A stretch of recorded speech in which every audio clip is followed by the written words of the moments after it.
What's up guys, my name is Sergey, I'm a history teacher, and in this video I'll be talking about my workplace. I'm not shooting from home right now, I'm shooting from work.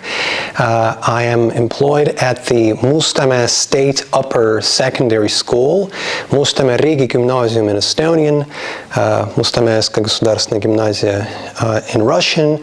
We're located in Tallinn in Estonia, that's in the Baltic region, that's northeastern Europe.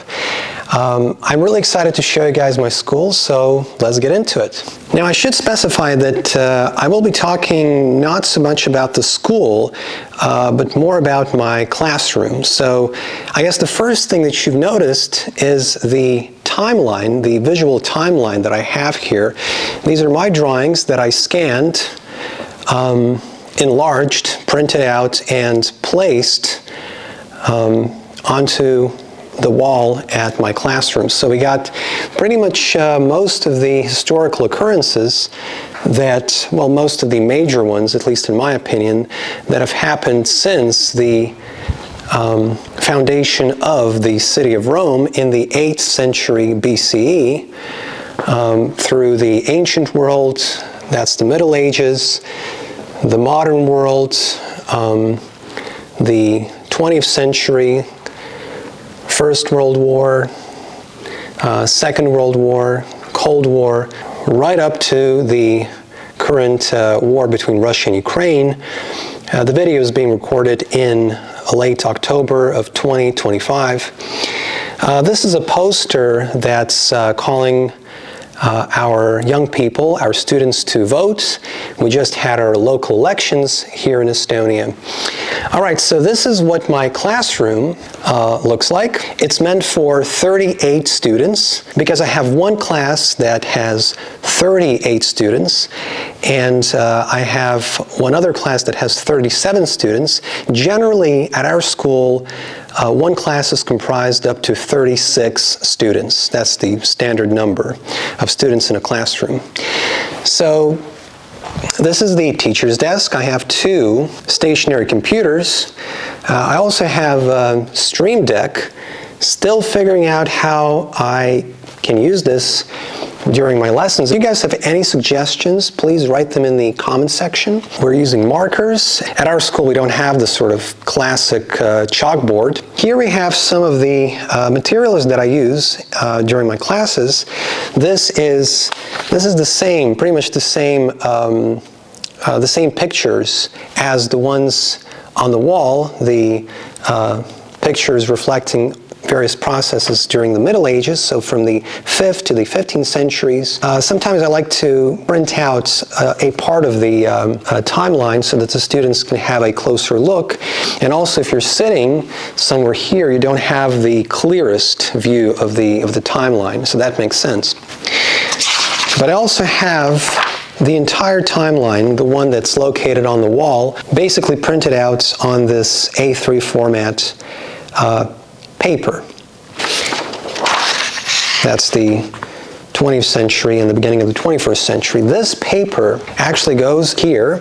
The very first history course that we teach at our school to our 10th graders, essentially, is called Timeline, in Estonian ajajoon. And the idea behind Timeline is that various teachers, music teacher, history teacher, social studies teacher, art teacher, they all teach the same period at the same time. So in other words, when in September the students come to our school and during the first, or let's say the second history lesson, I'm talking about ancient Greece in the 8th century BC, and on the same week the, let's say, music teacher talks about the ancient Greek music, and the art teacher talks about ancient Greek art, and so on. So this idea is called timeline, ajajoon. And the goal of teaching our lessons this way is to give our students a coherent understanding of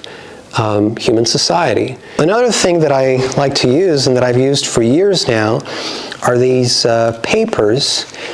In the center, there's a letter, for example, G, and surrounding this letter are various historical phenomena, and the names of these phenomena, whether it's historical figures or civilizations or whatever, the names of these phenomena start with that letter. So Gandhi, Gutenberg, the inventor of the printing press, Gilgamesh, Charles de Gaulle, Guy Fawkes, obviously, Gulag, and so on. The students have to figure out what these phenomena are based on the letter. Now, some of them are, of course, sort of self-explanatory. Of course, everybody knows that this is a gladiator. But sometimes the students really have to think about it.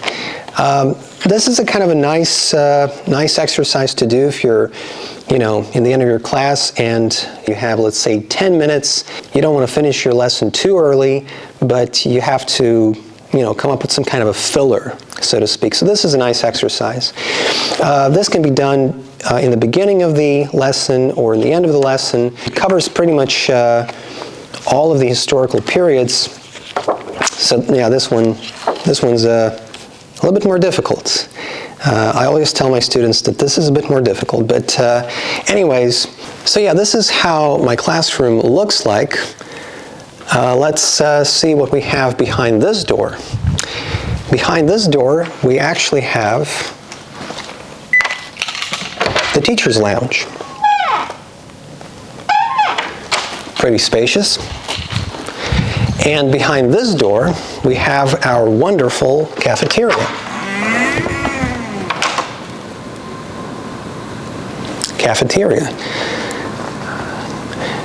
When it's time for our students to assemble in the cafeteria to eat, sometimes you do get some noise, some excitement. That's fine. It doesn't really bother me that much. Here we have a sheet of paper where students who are late can write their names so that it's easier for me as the teacher to mark their lateness in our respective electronic system later on. Here we have, of course, some textbooks. I don't use textbooks with every single class. There are some classes where I prefer to use textbooks pretty much every single lesson, but I don't have textbook exercises that last the entire lesson.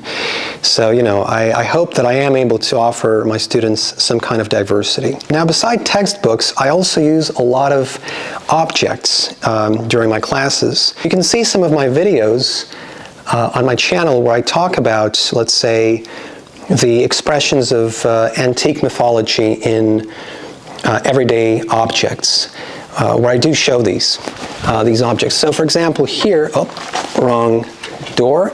Here I have a lot of objects that have to do with religion. Agnus Dei, we have some icons, we have some statuettes of Hindu deities.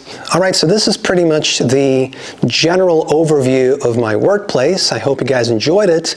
Please check out my video overviews of the general historical periods.